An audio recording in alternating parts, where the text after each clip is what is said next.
via the blog. There's quite a lot of information there.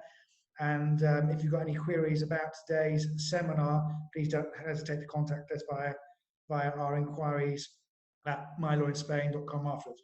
Today I'm joined with my colleagues, Isabel. Where's Isabel? You're there? Yes. There's Isabel.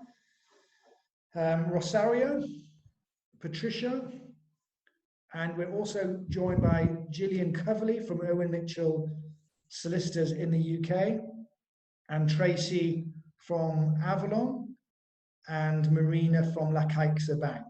So we're going to be talking about wills and probate to start with. Well, throughout the seminar, wills and probate is the subject today, and what we'll do is we'll go through basically talking about the different types of wills, and then we'll be talking about the probate and inheritance process. Marina will talk about the approach from banks, and Tracy can talk to us about funeral plans and the advantages of having that. So I'm going to kick off with you, Isabel. Tell us about Spanish wills. How can you sign a Spanish will, and why would it be advisable to have one? Yeah, I mean, I would recommend making a will basically for 4 reasons. First one is that you can choose to whom you leave your assets in Spain. Then also you can choose the law that would apply to the distribution of the state, so you can make your choice of law for your law of nationality, unless you expressly state this on the will. It would be the law of residency. So if someone passes away while being permanent resident in Spain and not having made this choice of law, it would be a Spanish law that would apply. And that may lead to some conflict, because in Spain we have to leave 2/3 of the estate to the children. We don't have free disposal of assets like in other countries, as in the UK. So, for example, if an English person would pass away being permanent resident here without having made the choice of law for the law of nationality, and perhaps the will would state that everything would go to the spouse or to a friend or to a charity, that would not be acceptable under Spanish laws. That would create a conflict. The third reason I would highlight is the fact that it is cheaper and quicker for the heirs to manage the Spanish estate if there is a will in Spain. So, for example, they don't have to wait too long to access the Spanish bank account of the deceased, and they can perhaps sell the property, if that's the idea, sooner, because if they have to handle the documents, the wills signed abroad in the UK or in other countries, that will take longer. So there will be need to wait. There may be a delay. And the fourth reason is that it's possible to mitigate Spanish inheritance tax, as we will talk about later. Well, the typical will in Spain is the one that you sign with the notary office, the notary public here at the notary office. The notary's job is basically to give faith of the testator's capacity and identification, to check that the legal requirements are met. He will also register the will under his protocol, and he will notify the registry we have in Spain, which is the Registro de Últimas Voluntades, where all the Spanish wills are registered. In terms of legal requirements, I would highlight that on the notarized will, the testator would declare the last will both in writing and verbally to the notary. In terms of language, other languages are acceptable, like English, as long as the testator comes with an interpreter or the notary speaks the language. The notary will draw up the document and would read it to the testator, who must give his or her consent by signing it together with the notary. So the notary will witness and will sign with the person. In terms of witnesses, they are not so usual here, only in certain circumstances, like if the testator cannot read or sign, or whenever the notary or the testator would ask for a witness specifically, but it's not normally the case. Well, not the usual situation. The original will is going to be kept by the notary at his office, so what you get is a certified copy of the same. And when the person passes away, basically there will be need to approach the same notary to get a certified copy of the will. Either a relative or the executor, And if they are using a Spanish lawyer, we will need a power of attorney from them to justify the interest in order to get this will. Otherwise, it won't be possible to get it. With the will, we will get the certificate from the last will registry, the Registro de Últimas Voluntades, to confirm that this is the last will the person signed in Spain. And basically, the certificate will confirm the notary, the notary public who witnesses it, the date, and the place of signing. And using the certificate, the death certificate, and the power of attorney, we can then contact the notary and request the copy of the same. That's well, very briefly how it would work. Okay, thanks, Isabel. So, Gillian, thank you for joining us from sunny Sheffield.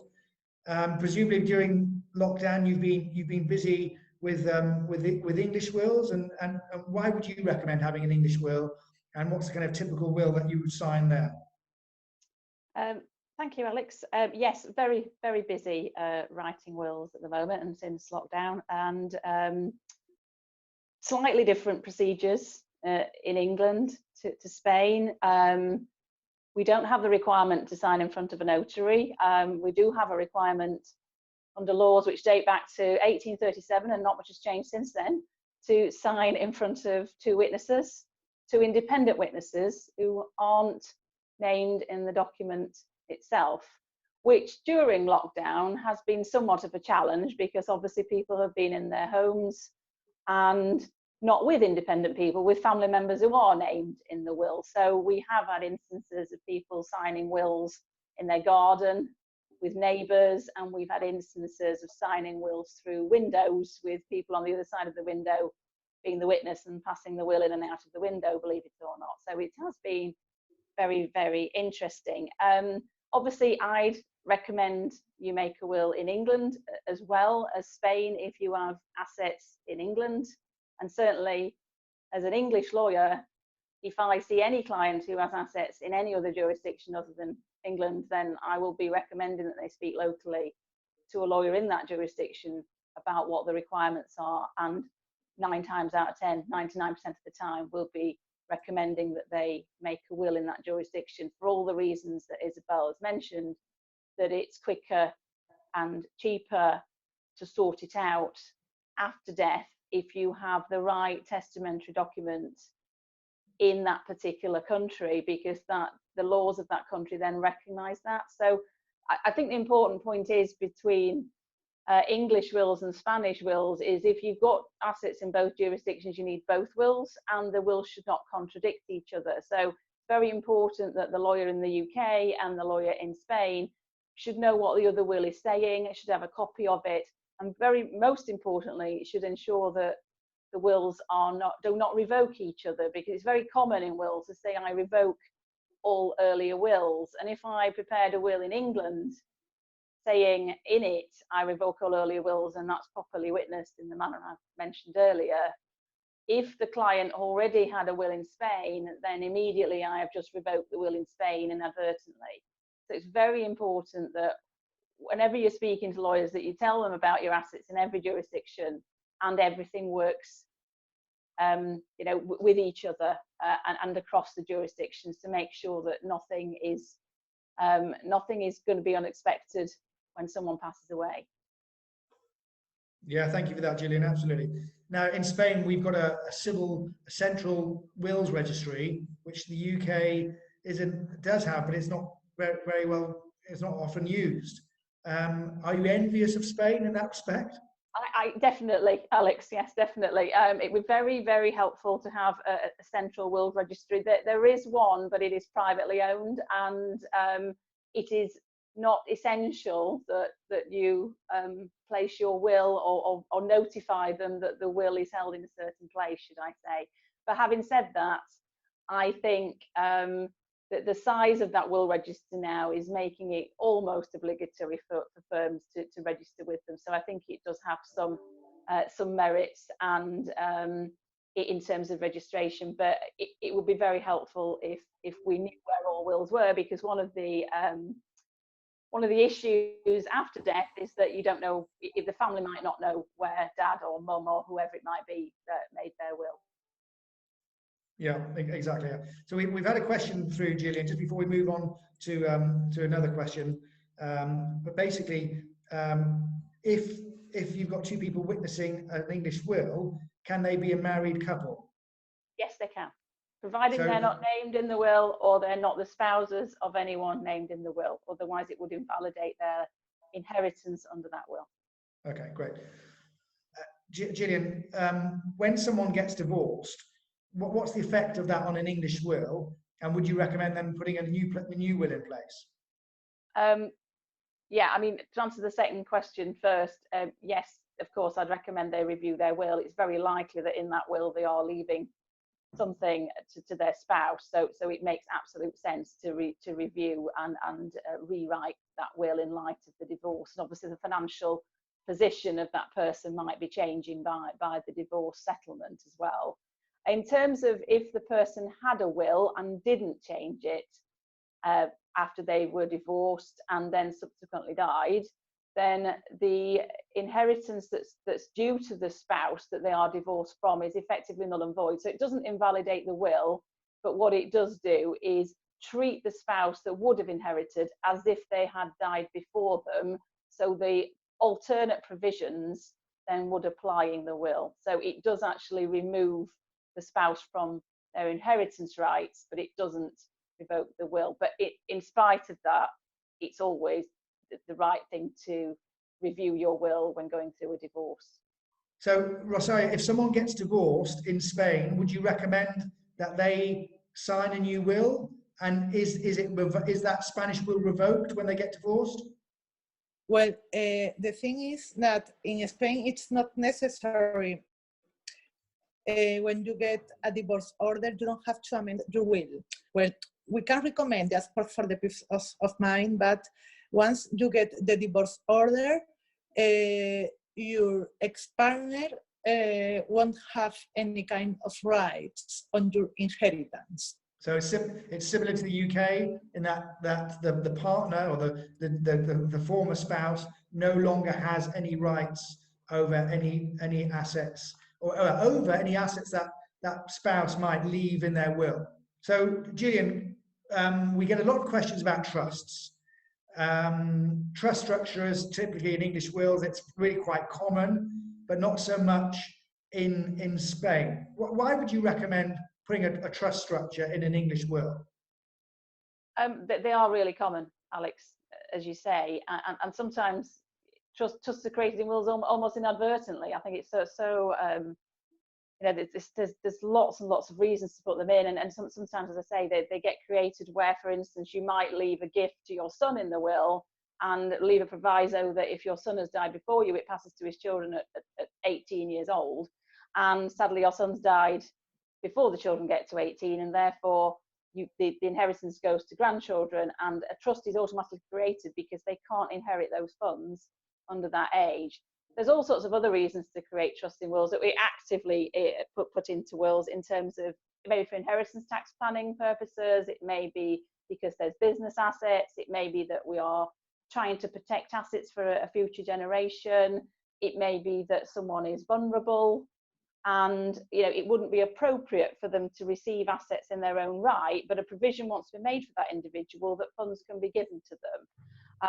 So there's a multitude of reasons that trusts go in wills, and as I say, trusts are probably more or less every will that we write in England, even if it's not overtly there. And but I do appreciate that the same is not, well, it's not the same in Spain in terms of recognition of those sort of structures. Yeah, absolutely right. I mean, we don't have, trust structures are not formally recognized in Spain. It's not something you would put in your Spanish will. The only way a trust structure could be recognized in Spain is in effect through the back door. And by that, I mean basically a trust in the UK or another jurisdiction where trusts are recognized, that trust would incorporate a company. The shares in that company would be held in trust in the jurisdiction, and then that company buys assets in Spain. That's really the only way that a trust would work in Spain. basically it's not common. Well, we don't put trusts in wills at all for that reason. So a Spanish will is very linear in that it's, I leave it to X people, and if X people predecease me, then it goes to the next person. So talking about wills, Patricia, can you tell us a bit about a living will, or a testamento vital as they're known here in Spain? Yes, of course. Well, the living will or testamento vital, also known as voluntades anticipadas. This document refers to it's written by a person giving instructions in advance in order to be fulfilled at the time when he or she is not able anymore to express personally about the care and treatment in the event of sickness, or upon death, about the fate or the body or the organs. Its application, it is understood to be in anticipation that the said person lost capacity to express anymore. So in order to be effective, this document must be incorporated into the corresponding registry, and also it's advisable to be incorporated in the patient's medical history, both to facilitate access by the medical professional and to allow for its revocation or modification. Here in Spain, it acquired legal status in 2002, and the law that regulates this kind of document also includes the regulation of the public registries in all the regions of Spain, the autonomous communities, and also a national registry. Each autonomous community has published the respective regulations and offer information, and in many cases, some models to use that can be always modified by the person that it's going to sign. Okay. So, and Gillian, do you have a similar instrument in the UK, such as this living will or testamento vital? Yes, there are a couple of options. There's something called an advance directive, which is you basically giving your instructions on a specific medical treatment and writing that down, which is then presented to the medical teams. So that's about a specific thing. Or there is another option, which is to draft something called, which we've got two powers of attorney in England, one for property and finance and one for health and welfare. And the health and welfare power of attorney allows your joint attorneys to make decisions on medical treatment, which are becoming increasingly common now in the UK in terms of giving someone the authority to make those kind of end-of-life decisions on your behalf, rather than you dictating to the medical staff, which is the difference with the advance directive. So it's a choice, really. Okay. So we've had another question through, and basically, would a beneficiary need an NIE number? And the answer to that is yes, they would. So basically, when it comes down to inheritance, each beneficiary has to have an NIE number. Okay, so we're going to talk about in England they're known as executors. In Spain they're known as albaceas. Patricia, can you just talk to me briefly about the figure of the Spanish albacea? Yes, the Spanish albacea, it's a person named by the testator in his will or her will, whose function is basically to ensure compliance with the content of the will, administer the assets, and if necessary, divide them among the heirs according to the will of the testator. The Spanish albacea, it's a position of trust, and it's not mandatory in our law, unlike most Anglo-Saxon laws in which the similar figure of the executor, it's fundamental and mandatory for the effective execution of the will and management of the late assets. However, in our legal system, in principle, it's the heir or the heir who must execute the will and manage the estate, although in general, the testator may appoint one or more Spanish albaceas. This figure is completely voluntary, and the person named as albacea can reject the position. And among the functions assigned to the figure of the Spanish albacea, apart from those that are specifically included in the will, we can name some of them, like, for example, paying the expenses of the testator's funeral, of course, according to the provision of the will. In addition, it will be in charge of satisfying all those legacies consisting of payment of certain amounts of money. And also, and finally, the Spanish albacea must take all the necessary precautions to preserve the assets of the inheritance. So in general, since the Spanish albacea is a guarantor and executor of the will's deposition, the more complex or heritage and the will, it's the more sense it will make to incorporate this figure. It will be also recommended in situations in which there might be several heirs, legatees, or other beneficiaries which may conflict in the interpretation and execution of the will.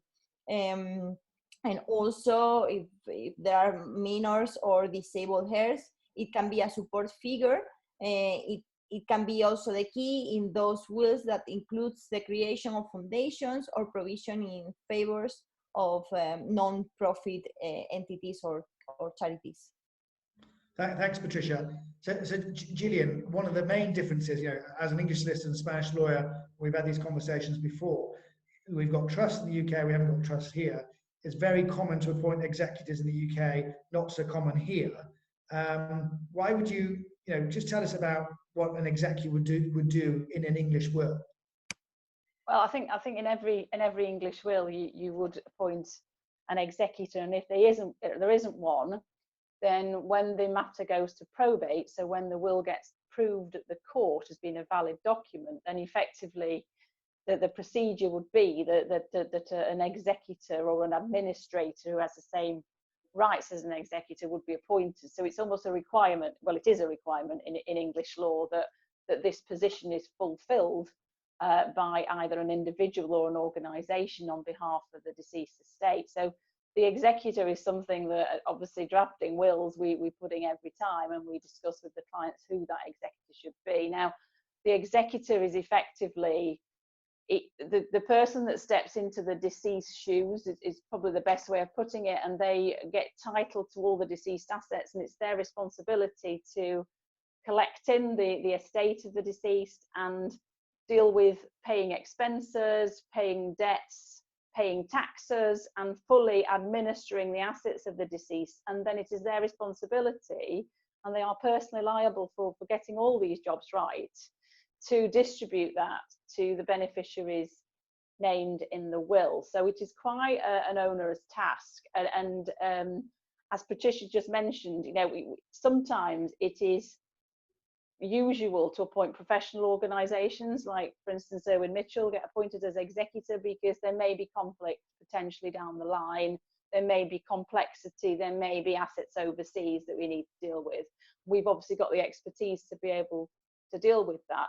You can, of course, appoint your family members to be executors, friends, whoever you want, and it doesn't, you can have executors who are also beneficiaries. It doesn't preclude you from being a beneficiary of the will. You're still able to benefit from the will, but you effectively act in a different role with an executor hat on to carry out the tasks that the deceased has given you to administer their estate and distribute it to the people that's entitled to it. Excellent, thanks, Gillian. So we've talked about, we've got an English will can be signed in the UK in front of 2 independent witnesses. It could also be signed in Spain in front of 2 independent witnesses related to English assets. A Spanish will is generally signed before a notary, and then it's registered with the Central Wills Registry. So now, Isabel, we put the will in place for someone sadly passed away. Can you talk us through the next steps that would take place to deal with the inheritance? Yeah, of course. The first and immediate step would be to obtain the certificate of last wishes, which I mentioned before, Certificado de Últimas Voluntades, in order to confirm which is the last will signed in Spain, or if there is no will in Spain. In order to obtain the certificate, we need the original death certificate, which needs to be legalized and translated into Spanish if the person passed away out of Spain. And we will find basically 3 scenarios. If there is a will, then we have to obtain the certified copy of the same from the notary where it was signed, as I mentioned earlier.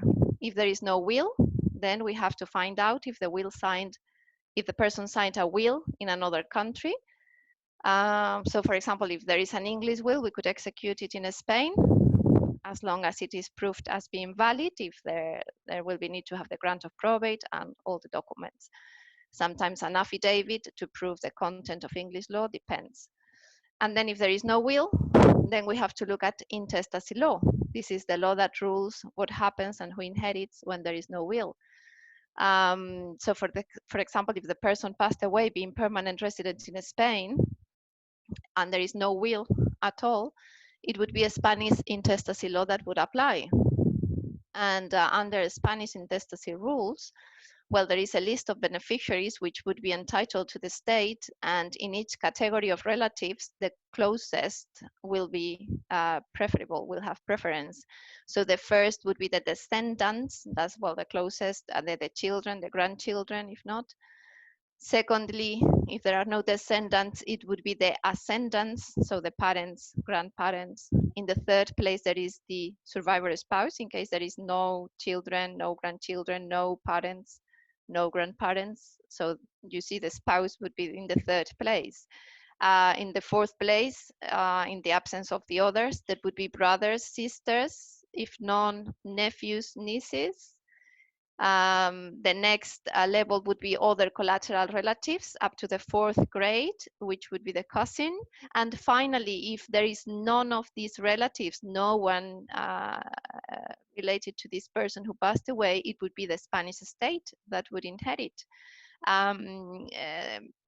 The assets would be distributed firstly to the local charities, social entities in the municipality, 1/3 for them, 1/3 for charities in the same province, and finally the other third would be subject to the cabinet's decision for most convenient purposes. So it would be those the rules that would apply in case that there is no will. Hence the insistence of making wills, no? Because it is well, it can be totally opposite to what someone would like to do with the assets. So once we know for sure who inherits, we will have to prepare the power of attorney in order to represent the beneficiaries and sometimes the executors, as they may need to get involved. They may need to ratify the inheritance deed here. And with the power of attorney, we can obtain the NIE, the NIES, as Alex was saying before, for the beneficiaries, which will be requested. Well, we also recommend beneficiaries who are planning to sell the property to include the faculties to sell properties in this power of attorney if they are going to need us to help with that. Once we have the power of attorney, we will, well, in the meantime, we will gather all the documents and details related to the assets here.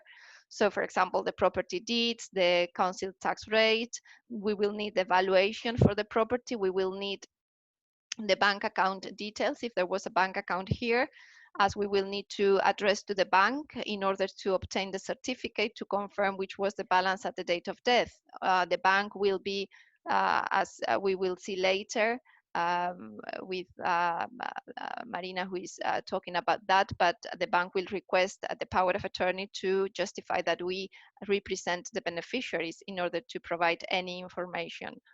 Once we have the value of the assets, including any bank account, we can work out the potential cost, inheritance tax, if any, and other rates that may apply. So once we have all these documents, once we have the power of attorney, we will be meeting with the notary public to sign the inheritance deed, which is the escritura de aceptación y adjudicación de herencia, on behalf of the beneficiaries and potentially in some cases on behalf of the executors as well. Once this is signed, it will be possible to, well, to settle taxes, to settle the costs, and to get the beneficiary's name updated at the land registry records, and also to release the funds at the bank account as soon as the bank has confirmed the approval for all these documents. Just to mention that if there is no will and we have to look at intestacy law, this process will get more complicated because there is need to sign a first deed, to name potential beneficiaries, then there is need to wait 30 days, make publications in bulletins, advertise it for any potential interest, and the process can get quite long and more expensive, of course. Thank you for that, Isabel. So basically what you talk about is if there's no will, then potentially the Crown, so the Spanish state, would inherit the assets. And in England, we call that bona vacantia. Okay. Gillian, can you talk to us about probate and the procedure involved, and just talk to us, what's the difference between letters of administration and grants of probate? Okay, well, it's a pretty similar process to Spain. Clearly, we've got to do all the things that I was talking about earlier in terms of the executor, in terms of collecting in the assets, paying the debts, paying the taxes, and distributing. The probate element, the court process, is proving the validity of the will in England, and that's either an English will, or we can actually prove foreign wills in England if we can be satisfied, or we can satisfy the courts that they've been validly executed in what the other jurisdiction, pretty much what Isabel has just said. So the grant of probate is issued by the court when we send them a will. The court is satisfied that is the last will of the deceased and that it has been validly executed. And once the court have seen that, they will issue the document called the grant of probate, and that allows the executor named in that will to then go along and sell property, sell shares, collect collect bank accounts, and so on. So that's the grant of probate. Letters of administration are when there is no will, or there is a will but the will does not name executors. And in that case, the court will appoint administrators. And it's based on, if there's a will, it's based on who are the beneficiaries of that will. So they will be in position to be appointed administrators, and they effectively become executors. We have a generic term called personal representatives, which means the same thing. If there is no will, the administrators again go on the laws of intestacy, and it's a person who's in line to inherit. And again, pretty similar to what you've got in Spain, in terms of it goes down and up the bloodline.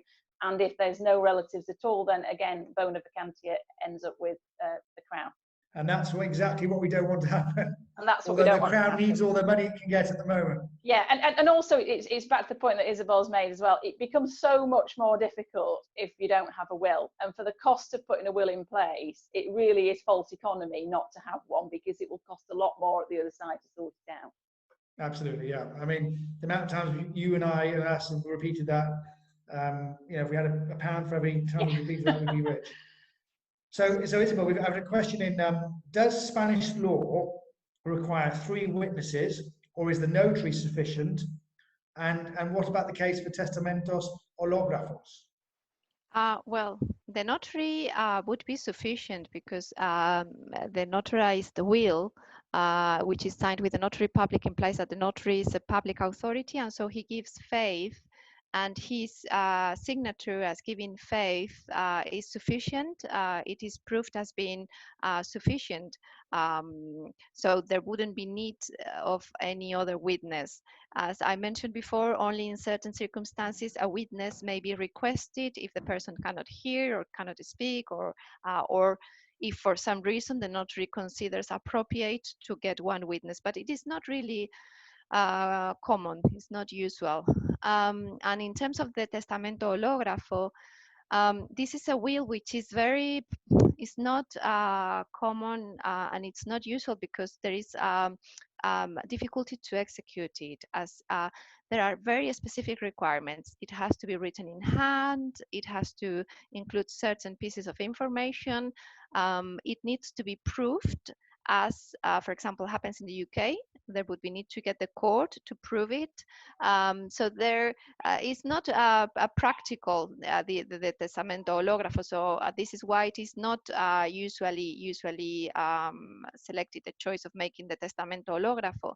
Well, there are other types of wills apart from the testamentolograph and the notarized will, which, for example, are have been in these days used at some point. For example, the will that can be signed by someone who is in a situation of illness.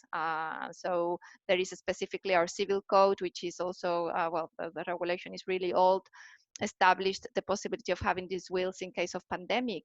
And during these days, it was said that this situation had never existed before. So these kind of wills had never been signed, really. They have been signed perhaps these days, no?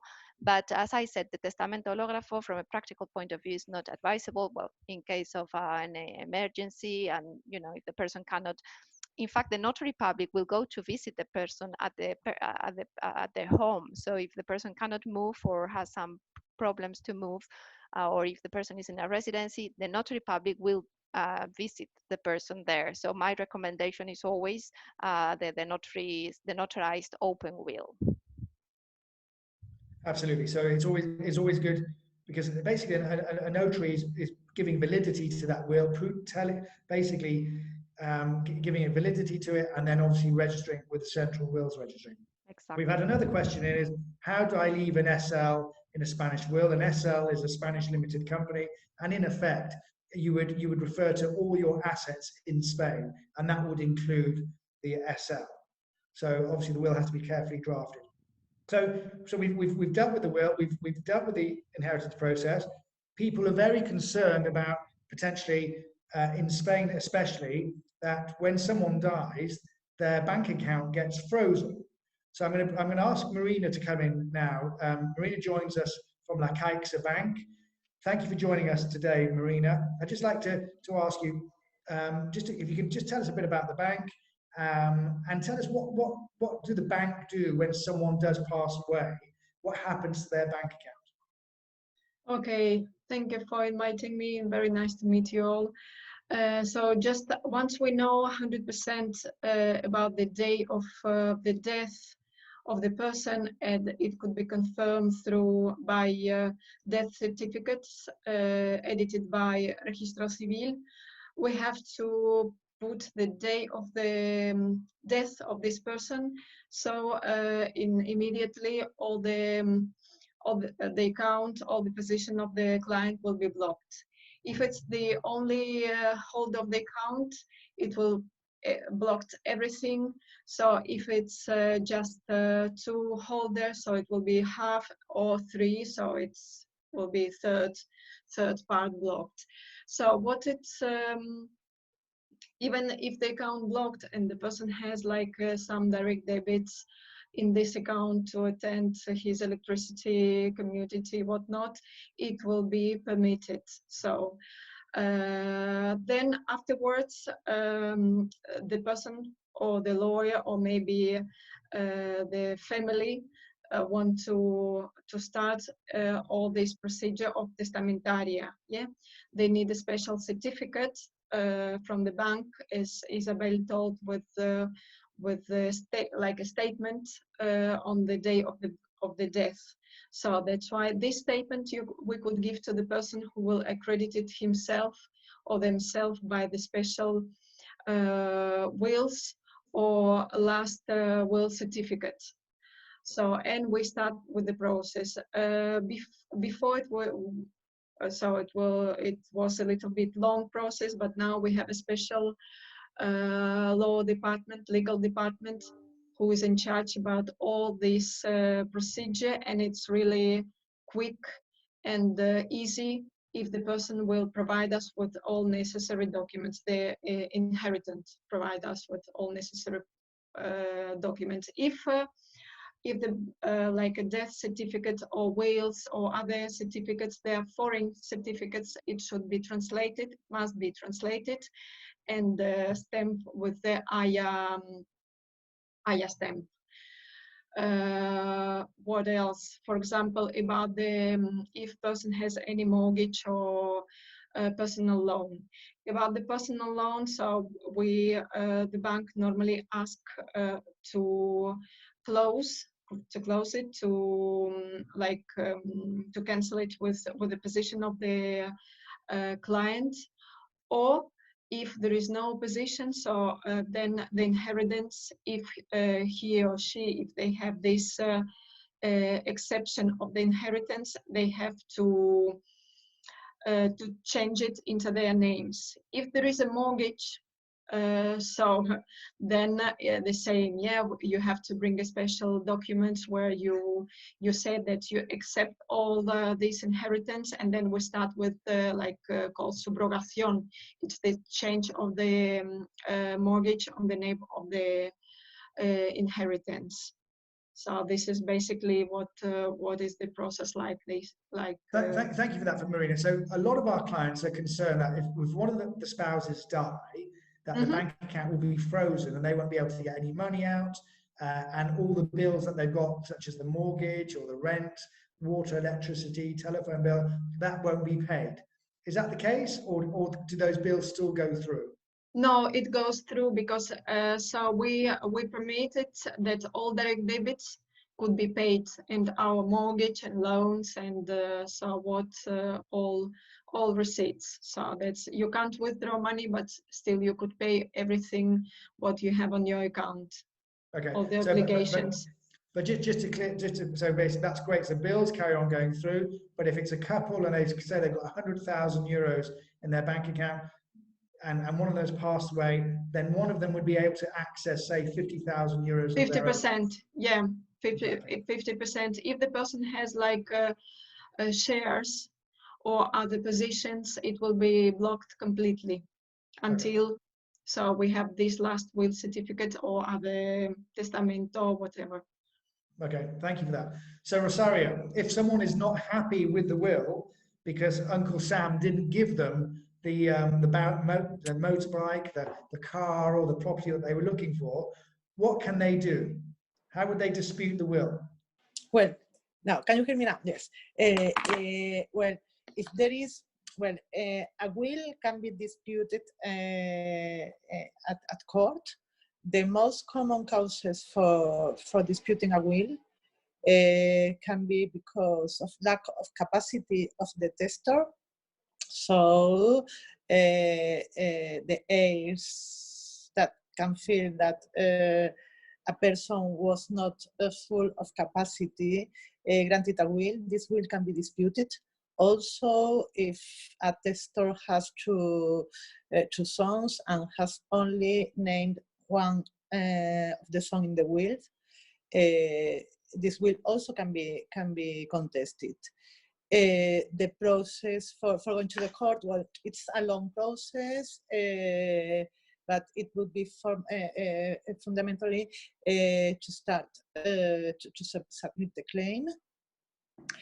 The judge will call for a kind of preliminary hearing in order to try to get an agreement, and if there is no agreement, the hearing will take place. Normally, we have to use the documents and evidences, for example, in order to prove that this person was full of capacity, we would need the medical records of this person, and in the case, for example, it can be quite easy if one of the heirs of the legal heirs were not named in the will. So, and then the judge will issue the decision. Well, that's as I said before. I can say that disputing wills is there are a lot of court decisions and precedents, so it's something that is common in Spanish courts, and specifically with this kind of cross borders states or people that having assets in Spain or in the UK, and because of legislation can differ, there are also a lot of cases in which international laws about the states are disputes. So I must say that it's not it's usual to have cases at the office, and also we can find that many court decisions deciding about validity of wills or the right of a person to inherit to another person. Okay, thank you, Rosario. And just to clarify, if someone gets divorced, basically what you said earlier is that they are then removed from the Spanish will, yeah? Well, if someone gets divorced, you don't have to change your will, because one of the effects of a divorce order is that person can the spouses or the ex-partners, they don't have any kind of right. It's different if, for example, a couple is divorced. In that case, they don't have rights, but of course, they are free to go to the notary and to appoint the ex-partner as beneficiary of the will, you know. So it's something that, of course, you can do, because you can leave your assets, or well, under Spanish law there are some restrictions, but the part in Spanish law that is free, you can leave that part to your ex-partner. Okay, so Rosario, someone gets divorced, but they're still good friends with their former spouse, and they want to leave their assets. They couldn't just keep the existing will they had before they got divorced. What you're saying is they'd have to sign a new will. Yes, because the first will would say, I leave my assets to my husband, or I leave my assets to my wife. So, or that person, because it's my wife. So in that case, if you get a divorce order, that person won't have any kind of rights. But after that, if you go to the notary to say, I'm leaving my assets to this person who was my ex-wife, that's perfect. Okay, so in that case, you're not going to have any problem. So, but yes, you have to make another will. Okay, thank you for that. So we're going to come over to speak to Tracy now. Tracy's joining us from Irwin El Grande. Thank you for joining us, Tracy. Can you just tell us a little bit about Avalon and the services that Avalon provide, please? Hi, yes, good afternoon, Alex, and good afternoon, guys. Yeah, as you were just talking, it's really important to make sure that your family are aware of what your wishes are. And obviously when someone does pass away in Spain, it's very different to how it would be in the UK. Here in Spain, you are cremated within 24 to 48 hours. A lot of expats living here aren't aware of that, and unfortunately leave it to those loved ones behind to organise the funeral or cremation for them. And because of the speediness here in Spain of how they do operate in the 24 to 48 hours, it can mean that people who wish to be present for the cremation or the services, unfortunately, would not be able to make it within the specified time. Now, obviously, there's a language barrier in Spain sometimes, and particularly at a time of grief, where you've lost a loved one. You may normally be quite versed in the Spanish language and written Spanish as well, but when you're grieving and just received a telephone call to say loved one's passed away, that sometimes you revert back to your own language and sometimes find it very difficult. So where Avalon fall into this is really to help expats in that situation where you have put something in place. So a funeral plan with Avalon basically puts your wishes into place. You can arrange for the extension of the 24 to 48 hours with us. We have different plans which suit all different varieties of needs. So someone might be quite happy to wait for a few days, and they've purchased the plan with ourselves and discussed their requirements with us pre the death. So everyone in the family is already aware. So once again, you're taking away the responsibility of leaving loved ones with something to deal with that's will be an unpleasant time for them, and making sure that your wishes are carried out and the family members are all very well aware of it. So you're prepaying for your plan, but also Avalon do provide your plan to cover you in both UK and Spain. So if your plans change, you can actually make sure that if you move back to the UK, for instance, that you are able to carry those wishes through to the UK as well. Excellent. Thank you, Tracy.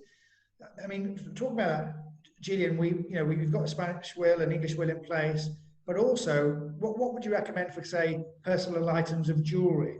Would you recommend a letter of wishes there?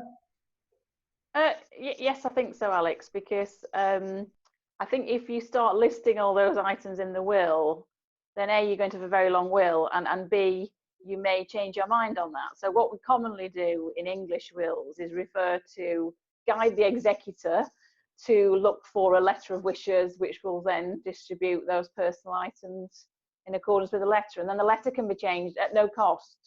So you don't have to update your will, but you can change your mind about who might receive something, or you can add additional things onto that list at any point in time. So it's a very efficient way of making personal gifts. Okay, so we're going to finish up on the nasty, which is inheritance tax. Okay, so I'm going to come over to Patricia. Patricia, if you just talk to us briefly about inheritance tax, then we'll go over to Gillian and she can talk to us about UK inheritance tax. Okay, I will do it very, very briefly. Well, basically in Spain, whoever inherits Spanish assets has the obligation to declare the inheritance and pay any tax if there is any tax payable. So here in Spain, basically blood and relatives, family relatives tend to have generous personal inheritance tax allowances. The inheritance form, the inheritance tax form has to be submitted within 6 months from the date of death. But to calculate the inheritance tax, you can deduct some debts, for example, community fees, mortgages, loan, as well as Spanish funeral expenses. Those are deductible costs. So basically, and to try to summarize, in Spain we have 4 groups depending on the relationship with the deceased. So the heirs are classified as group 1, which will be the children, grandchildren, minors under the age of 21. Group 2, children over 21 years old, parents, grandparents, and the spouse. Group 3 will be brothers, sister, aunts, uncles. Group 4 will be cousins and any other family members or non-family members. So basically, to calculate the Spanish inheritance tax, you have to bear in mind, first of all, the relationship with that the heir had with the deceased, and then you calculate the inheritance tax. However, each of the 17 regions here in Spain sets out their own inheritance taxes rule, as well as the inheritance allowances. And also on top of that, depending on the pre-existing wealth of the heir, a multiply could be also applied at the end to calculate the tax. So as you can see, it's not easy to calculate the Spanish inheritance tax payable.